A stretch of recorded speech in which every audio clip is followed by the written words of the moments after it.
तो दोस्तों ये वीडियो इंडियन नेवी के बारे में है। इसमें हम लोग पूरी कंप्लीट डिटेल देखेंगे और कितनी वैकेंसीज है वो देखा जाएगा, क्या मिनिमम क्वालिफ़िकेशन है वो भी देखा जाएगा, क्या सैलरी है और किस तरीके से फॉर्म भरा जाएगा वो सब देखेंगे। तो कंप्लीट वीडियो अगर आप पूरा लास्ट तक बने रहेंगे तो कहीं ना कहीं आपको बेनिफिट करेगा। तो आइए देखते हैं क्या। Indian Navy announce the notification the recruitment of tradesman mate vacancies. Those candidates who are interested in a vacancy detail complete all eligibility criteria can read notification apply online. तो अगर आप पूरी एलिजिबिलिटी कंप्लीट करते हैं तो आप form भर सकते हैं 362 पोस्ट के लिए। तो ये फॉर्म जो है वो 26/8/2023 से स्टार्ट हो गया और 25/9/2023 लास्ट डेट है, यानी कि 25 सितंबर में। एज की बात की जाए तो मिनिमम 18, मैक्सिमम कितनी होनी चाहिए आपकी 25 साल होनी चाहिए। और क्वालिफ़िकेशन की बात की जाए तो 10th पास आउट होना चाहिए। अब आते हैं इसके कंप्लीट नोटिफिकेशन में। तो ये जो रिक्रूटमेंट है वो online acceptable will be accept, मतलब ऑनलाइन ही भर सकते हो आप और मतलब ऑफलाइन नहीं है। Written exam for tradesman mate will be held in Port Blair, ठीक है। और no interview will be held in recruitment for, इसके लिए कोई इंटरव्यू नहीं होगा। The post of tradesman mate classified as a group C posted है, non gazetted, clear, non gazetted है। Selected candidate normally will have to serve the units under the administrative control of Andaman Nicobar commanded in naval units, clear। अच्छा, जो चीज़ें मतलब important होगा वही मैं बताऊंगा, फालतू चीज़ें बताने से कोई मतलब नहीं है ताकि जिससे आपका टाइम बर्बाद हो।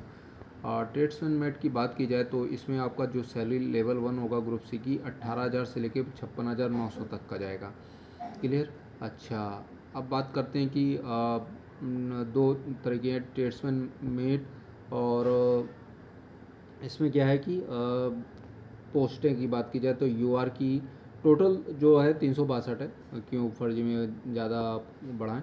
अब बैकलॉग की सीटें नील हैं 52, 52 in number. ITI trades are eligible for apply for the above mentioned post, the list eligibly trades in mentioned at a para 19 below, clear. अच्छा, EWS के लिए आपका वो वैसा होना चाहिए प्रमाण पत्र, अदरवाइज जो मतलब इम्पॉर्टेंट है डॉक्यूमेंट्स वो, ठीक है, जो इम्पोर्टेंट है वही मैं बताऊंगा। रिजर्वेशन मिलेगा SC ST OBC और EWS को।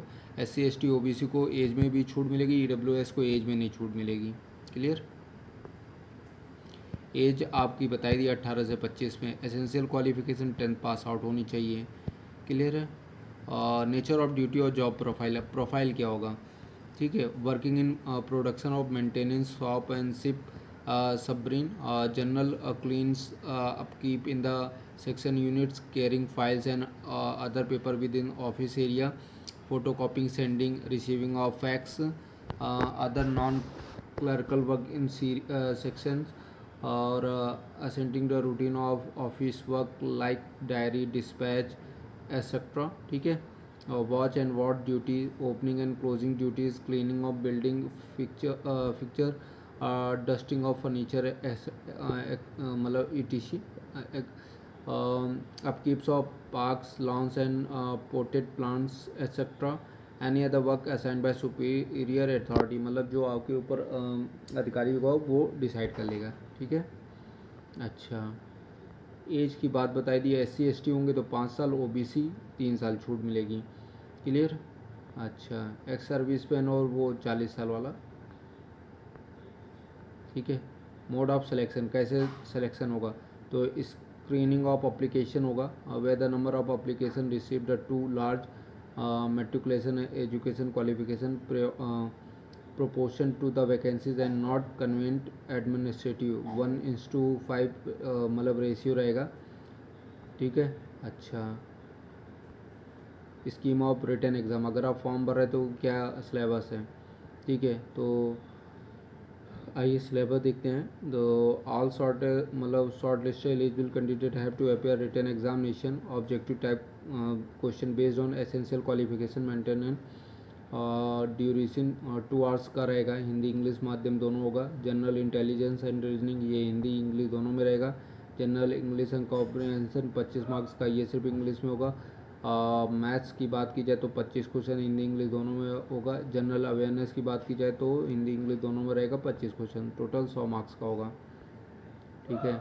अगर टाई का मतलब है अगर डेट ऑफ बर्थ और सब चीज़ें मैच कर रही हैं तो जिनकी मतलब अगर मार्क्स की बात की जाए तो अगर मार्क्स मैच कर रहे हैं तो डेट ऑफ बर्थ को प्रेफरेंस दे दी जाएगी। ठीक है।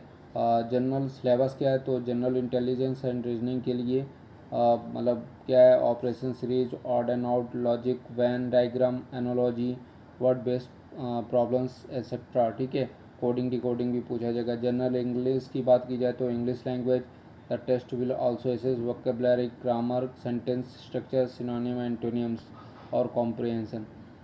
मैथ्स की बात की जाए तो problem relating to number system, time and work, mensuration, ratio and proportion, average, profit and loss, discount percentage, time and distance etcetera, and trigonometry और चार्ट ज्योमेट्री ऑल्सो। ठीक है। जनरल अवेयरनेस में आपका physics, chemistry, history, culture, countries, special pertaining to sports, computer science, environmental science, economics, current affairs और general policy etcetera पूछा जाएगा। ठीक है। डेट ऑफ एग्ज़ाम तो exact date, time and venue exam will be commented, मतलब बता दिया जाएगा आपको। ठीक है। फिर उसके बाद क्या होगा, प्रोविजनल अलॉटमेंट लेटर आएगा, डॉक्यूमेंट वेरिफिकेशन होगा अगर आप सेलेक्ट हो जाते हो। एग्जामिनेशन सेंटर, ठीक, तो the written exam for the made will be conduct in Port Blair, no other centre will be allotted. Clear.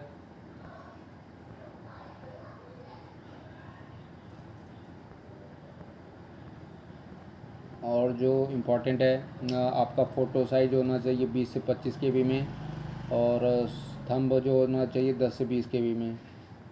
ठीक है। डॉक्यूमेंट को अपलोड करेंगे 50 से 200 KB के बीच में।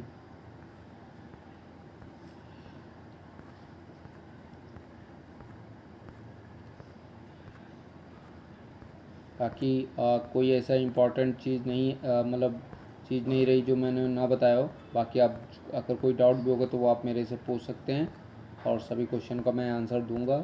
और ध्यान से फॉर्म ज़रूर, अगर आप भर रहे हैं तो ध्यान पूर्वक फॉर्म भरिएगा। ठीक है। बाकी कोई मतलब प्रॉब्लम है तो आप मेरे से पूछ लीजिएगा। ठीक है दोस्तों, तो मिलते हैं नेक्स्ट वीडियो में। Thank you.